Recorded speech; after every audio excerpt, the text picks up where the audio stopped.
Hello friends, it's me ऋतु। और मैं आज लेकर आ गई हूँ अपना नया वीडियो, जिसमें आज हम बात करेंगे अपने घर के एटमॉस्फेयर की, जिसको कि हम पॉजिटिव कैसे रखें। देखिए, ऐसा होता है कि हस्बैंड और बच्चे और हम घर में अगर नेगेटिविटी होती है तो वो सभी को इफ़ेक्ट करती हैं सारी चीज़ें। तो हमें लेडीज़ खास करके होम मेकर की ये जिम्मेदारी होती है कि वो अपने घर के एटमॉस्फेयर को बहुत अच्छा और पॉजिटिव बना के रखें। तो इसकी ज़िम्मेदारी को निभाते हुए मैं आपको कुछ आज पॉइंट्स बताने वाली हूँ कि आप किस तरीके से अपनी सारी चीज़ों को बहुत अच्छे से अपनी फैमिली को लेके चल सकते हैं और हमेशा हंसी खुशी का एकदम माहौल बना रहे घर में। तो इसके लिए मैं आपको एक फ़र्स्ट पॉइंट बताती हूँ, जिसमें हम बात करेंगे कि आप बहस करने से बचें। क्योंकि क्या होता है कि हम छोटी छोटी चीज़ों के लिए आर्ग्यूमेंट करते हैं आपस में। मेनली बच्चों से तो मतलब नहीं होता है, हस्बैंड वाइफ के बीच के ये इश्यूज़ ज़्यादा होते हैं कि आपकी बहुत छोटी छोटी चीज़ें, कोई चीज़ कहीं हमें घूमने के लिए जाना है, कहीं शॉपिंग के लिए जाना है, या किसी कोई चीज़ हमें जो ख़रीदनी थी उसके बारे में, या कोई चीज़ नहीं आ पाई है उसके बारे में। बहुत सारे ऐसे मैटर होते हैं घर में। तो बहस हो जाती है। लेकिन क्योंकि हमें अपने घर के माहौल को अच्छा बना के रखना है, और ख़ास करके आपको घर में हर वक्त रहना होता है। हस्बैंड्स जो होते हैं वो ऑफिस चले जाते हैं, सभी के सबके ही ज़्यादातर, मोस्टली अब तो कुछ फीमेल्स भी वर्किंग हैं, लेकिन स्टिल एक घर का माहौल अच्छा बनाए रखने की ज़िम्मेदारी एक लेडी की होती है। और आपको इस जिम्मेदारी को बखूबी निभाते हुए बहस करने से बचना है। आप कोई भी आर्ग्यूमेंट वाले इश्यूज मत बनने दीजिए। जो भी चीज़ें हैं उनको नॉर्मल सॉफ्ट गोइंग जाने दीजिए, क्योंकि अगर आप बहस करेंगे तो बहस का तो कोई एंड होता नहीं है ना।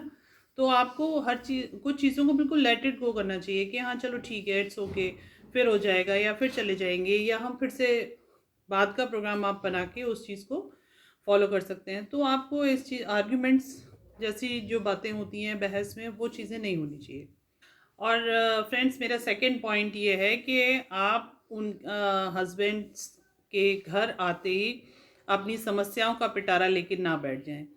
होता क्या है कि हम नॉर्मली, हमें भी पूरा दिन घर में रहते रहते हमें बोरियत होती है। हम हस्बैंड्स को अपडेट करने के चक्कर में, या अपनी प्रॉब्लम्स हम किसको वो कहें ये कहने के चक्कर में, हमको ज़रा ज़्यादा ही जल्दी में लेडीज़ जो हैं वो अपनी प्रॉब्लम्स को लेके बैठ जाती हैं कि आज ये हुआ, वो हुआ, ये हुआ।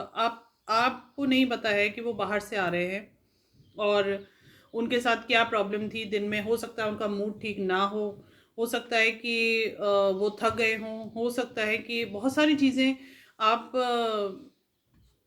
को नहीं पता है कि बाहर क्या क्या प्रॉब्लम्स थी। क्योंकि जो लोग बाहर जाते हैं उनको ये पता होता है कि कितनी सारी चीज़ें बाहर, ट्रैफिक होता है, कितना सारा मतलब पब्लिकली आपको ट्रांसपोर्ट से अगर आना पड़ रहा है तो किस तरह की समस्याएं होती हैं। तो बहुत सारी चीज़ें ऐसी होती हैं। ऑफिस में कोई प्रॉब्लम हो सकती है, किसी सीनियर से, किसी कलीग्स के साथ में, या कोई भी ऐसी टेंशन हो सकती है। हो सकता है वो फिजिकली बहुत स्ट्रेस फील कर रहे हों, और आने के बाद उनको थोड़ा सा रेस्ट, कंफर्ट, रिलैक्स, ये सारी चीज़ें हो जाने के बाद ही जो भी आपकी प्रॉब्लम्स हैं आप उनको साथ में डिस्कस कीजिए। क्योंकि आते ही किसके सामने आप लेके बैठ गए हैं तो डेफिनेटली वो या तो आपके साथ आर्ग्यूमेंट करेंगे, या आपको चुप रहने के लिए बोलेंगे, या जो भी चीज़ें हैं। और फिर उसकी वजह से बहुत सारी चीज़ें बढ़ जाती हैं, और फिर आप अपने आप को इग्नोर्ड फील कर सकते हैं। तो इस तरह की चीज़ आप उस वक्त थोड़ा टाइमिंग का ध्यान रखते हुए आपको उनसे ये बात करनी चाहिए कि कब आपको लगता है कि उनका मूड वूड ठीक है, थोड़ा खा पी लिया है, थोड़ा नाश्ता वाश्ता हो गया है, अब आप उनसे कोई बातें कर सकते हैं। और मेरा थर्ड पॉइंट ये है कि आप ईगो जो है, ईगो को बिल्कुल मत आने दीजिए। क्या होता है कि हमें अपने लाइफ, हम लोग लाइफ पार्टनर्स होते हैं, हस्बैंड वाइफ, और हमें फुल लाइफ साथ में रहना है। एक दिन का रिलेशन होता नहीं है, और हर तरह के अप्स एंड डाउन्स, हर तरह की प्रॉब्लम्स हमारे लाइफ में आती हैं। फिजिकली भी आती हैं, मेंटली आती है, फाइनेंशियल्स आती है, बच्चों के साथ हेल्थ इश्यूज होते हैं, कई बार हमारे साथ हेल्थ इश्यूज हो सकते हैं आपस में भी। तो ये चीज़ एक दिन की नहीं है, बहुत सारी चीज़ें चल रही होती हैं हमारी लाइफ में। तो आपको ऐसा नहीं है कि आपको बहुत ज़्यादा इसमें इगोइस्टिक होने की ज़रूरत नहीं होती है। कई बारी कि अरे मैंने ये बोला था, मैंने तो ये कहा था, इन्होंने तो किया नहीं, या फिर सॉरी, एक छोटा-सा वर्ड है कहने के लिए तो, लेकिन उसको बोलने के लिए एक बहुत लंबा टाइम हम लोग खींच लेते हैं। जो भी आपके बीच में आर्ग्यूमेंट होती है, आप प्लीज़ उसको बहुत जल्दी से जल्दी सॉर्ट आउट करके फटाफट सॉरी बोलने के लिए तैयार रहिए। और आपको ये बिल्कुल वेट करने की ज़रूरत नहीं है कि आपके हस्बैंड ही आपको सॉरी बोलेंगे तभी वो चीज़ मैटर ख़त्म होगा, प्लीज़।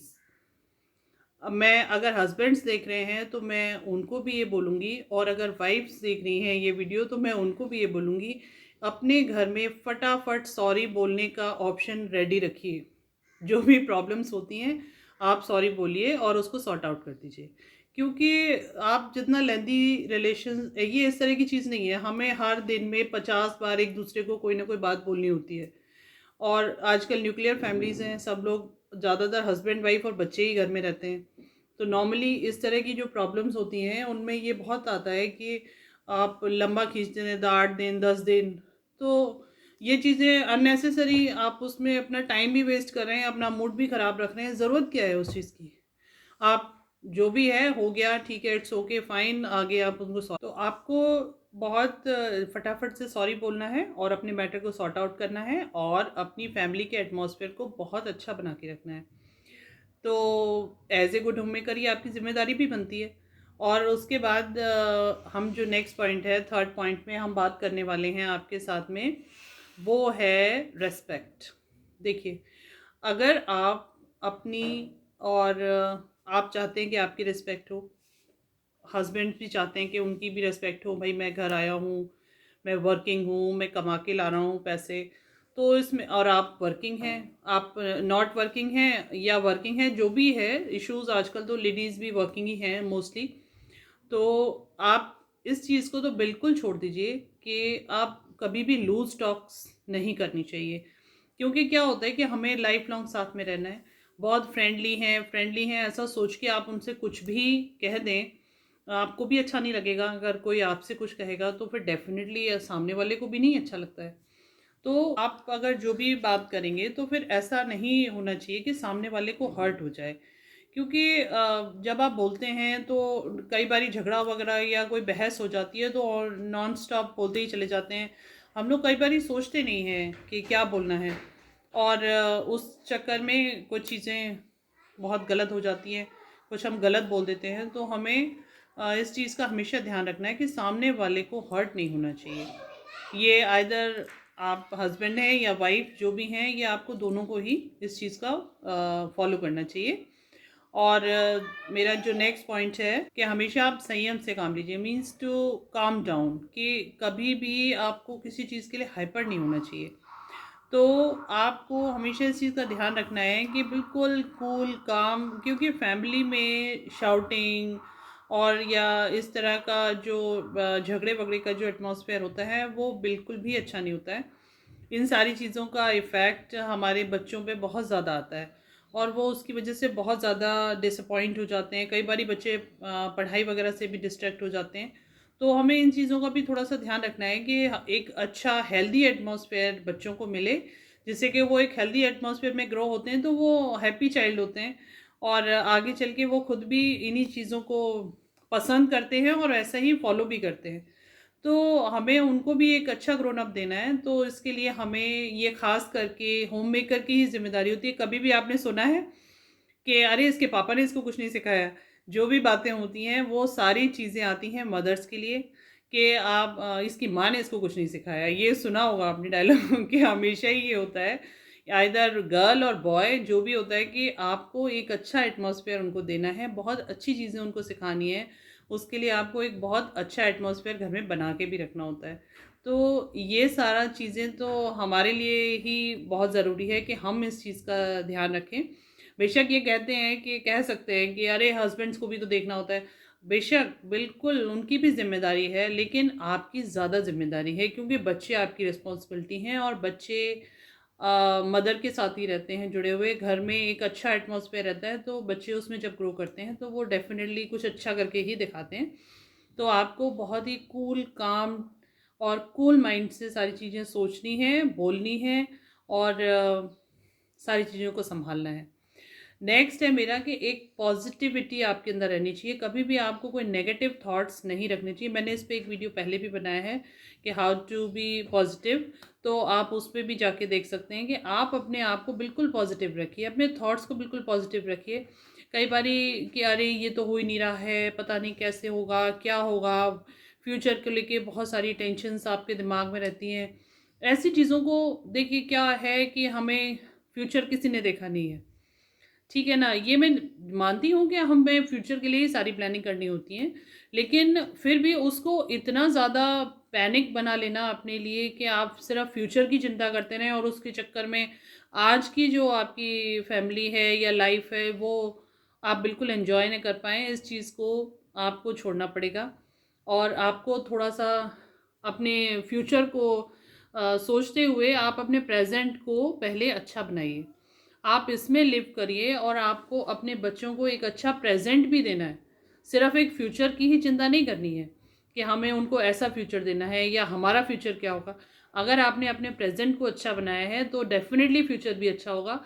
तो अपने बच्चों पे, अपनी फैमिली पे, अपने हस्बैंड्स पे आप आज काम कीजिए। अपने घर के एटमॉस्फेयर को बहुत अच्छा बनाइए और अपने जो भी चीज़ें हैं उनको स्मूथली चलने दीजिए, क्योंकि ज़्यादा पैनिक होने से चीज़ें शायद गड़बड़ी होती हैं, मुझे लगता है। तो मुझे लगता है कि आपको इनमें से कुछ पॉइंट्स ज़रूर हेल्प करेंगे। आप अपने घर का माहौल कैसे अच्छा बना सकते हैं, कैसे सब चीज़ें पॉजिटिविटी के साथ में आप कर सकते हैं। तो फ्रेंड्स, अगर आपको इनमें से कुछ भी पॉइंट्स काम आते हैं तो आप मुझे कमेंट बॉक्स में ज़रूर बताइएगा। अगर आप कोई और क्वेरीज़ हैं जो आप मुझसे डिस्कस करना चाहेंगे तो आप वो भी मेरे को कमेंट बॉक्स में बता सकते हैं। अगर आपको मेरा वीडियो पसंद आता है तो प्लीज़ इसको लाइक कीजिए, शेयर कीजिए और सब्सक्राइब कीजिए। Thank you friends, bye bye.